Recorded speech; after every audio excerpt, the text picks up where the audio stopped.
Good morning बंधुरा केमन आछो आशा करछि सबाई खूब भालो आछो। तो आज के नतून एक भिडियो निये चले एलाम।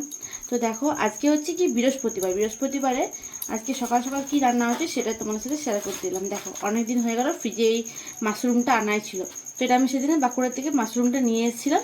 और आज के करब कचु दिये, एई जे कचु आमार छाड़ानो हये गेछे सुंदर करे। देखो कचुगुलो कि सुंदर परिष्कार करेछि और एई कचु खेते आमार खूब भालो लागे। और कचु दिये आज के माशरूमेर एई टमेटो दिये झोल करब पातला करे। तो चलो माशरूमगुलो केटे फेली आगे। और माशरूमटा देखो कि सुंदर, एखन तो प्रायशई माशरूम किनते पाওয়া যাচ্ছে बाजारे। और बर्षाकाले जे छातुटा हय सेटा तो एकटु आलादाई टेस्ट हय, ताई ना? चलो आमार साथे एकमत हले अवश्य कमेंट्से जानिও। तो चलो माशरूमगुलो केटे फेली एक एक करे।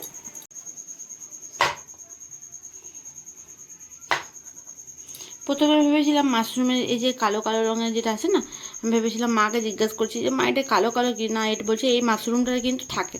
তো যে আমরা যে বর্ষাকালের মাশরুমটা খাই সেটা তো একটু আলাদা না, আর এই মাশরুমটা সম্পূর্ণ আলাদা। তো চলো দেখো মাশরুমটা কত সুন্দর লম্বা লম্বা কাটা হয়ে গেছে, সবগুলো কাটবো।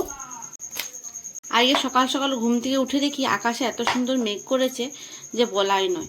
আর সবদিকে শুনছি যে চারিদিকে নিম্নচাপ হতে চলেছে। তো যাই হোক, জানি না কী হবে না হবে, তবে আজকে মোট কথা ওয়েদারটাই খুব সুন্দর। তো এই যে গল্প করতে করতে চলো সময়টা তোমাদের সাথে অনেকটাই পেরিয়ে যায়। আর সত্যি কথা বলতে কি বাড়িতে একা একা থাকতে থাকতে ভালোও লাগে না। তো যাই ভাবলাম চলো তোমাদের সাথে একটু গল্পও করি আর কটা ভিডিও করে নিই, আর তোমাদের সাথে রান্নাটাও শেয়ার করে ফেলি। তো চলো মাশরুম তো কাটা হয়ে গেছে আমার এত সুন্দর করে। আর বাকি যে মাশরুমগুলো রয়ে গেল এগুলো আমি ফ্রিজে রেখে দেবো, আরও একদিন করা হয়ে যাবে। ছাদে এক গুচ্ছে কাপড় মেলে এসেছি, তো সেগুলো আনতে যাবো এখনই। বারবার করে রোদ দিচ্ছে, কখনো পড়ছে বৃষ্টি, কী যে করবো। তো দেখো এখানে কি সুন্দর করে কচুগুলো আমি ছাড়িয়ে নিয়েছি পরিষ্কার করে, দেখো এই দেখো। আর কচু তরকারি কিন্তু সবথেকে ভালো লাগে আমার খেতে। চলো কচুগুলো কেটে ফেলি টকটক করে। আজ অনেক সকাল সকাল উঠে পড়েছি, আজকে তো বৃহস্পতিবার। আর বৃহস্পতিবার আমি প্রত্যেক বৃহস্পতিবারে কিন্তু লক্ষ্মী পুজোটা করি, বাড়িতেও করতাম আর এখানেও করি। আর তোমরা ভাবছো ছাতু করছে কি বৃহস্পতিবারে, তো আজকে আমি ছাতুটা যেন পেঁয়াজ রসুন কিছুই দেবো না। দেখতে থাকো কীভাবে আমি ছাতুটা করি। তো প্রথমে তো কচুগুলো ভাজবো, তার জন্য কড়াই দিয়ে দিচ্ছি সরষের তেল, অল্প করে দিচ্ছি কচু।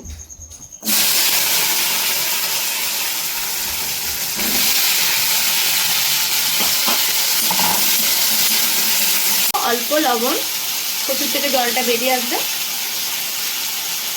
আর অল্প দেবো হলুদ।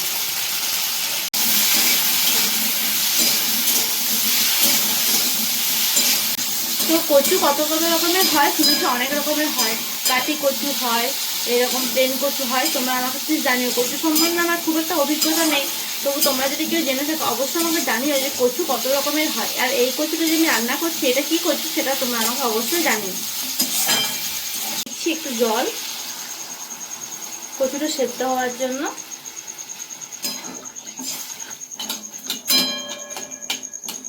কচুটা আমাকে সেদ্ধ হতে থাকো, একটা ঢাকনাও দিয়ে দিতে হবে সঙ্গে। এই যে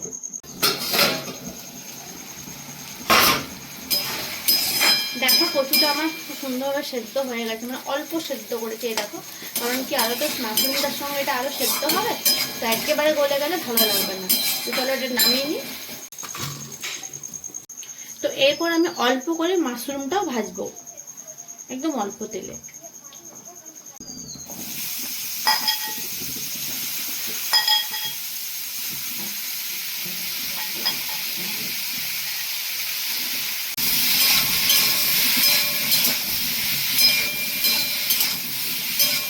পরিমাণ বাতাস দিচ্ছে, দেখো আমার জানালার কাছ থেকে এত বাতাস আছে না, রান্না করা খুব অসুবিধা হয়ে যায়। কাল থেকে আমার একদম কারেন্ট নষ্ট হয়ে গেছে। মাশরুমটা অল্প ভাজা ভাজা করে নিয়েছি, মাশরুমটা নামিয়ে দেবো। আর বেশি কথা না বলে চলো মাশরুমের ভিডিওটা তোমরা দেখতে থাকো কেমন রান্নাটা করছি।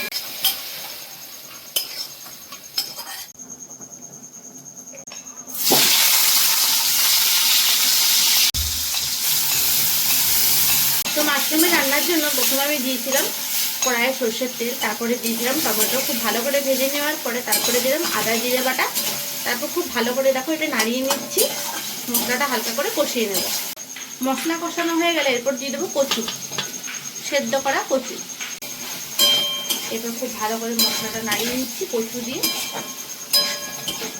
এরপরে দিয়ে দিচ্ছি জল।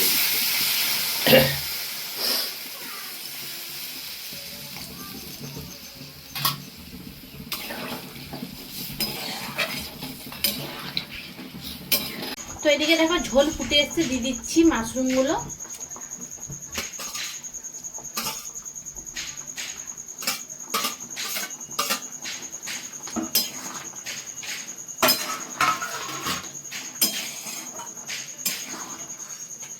তো শেষে দিয়ে দিচ্ছি একটু গরম মশলা।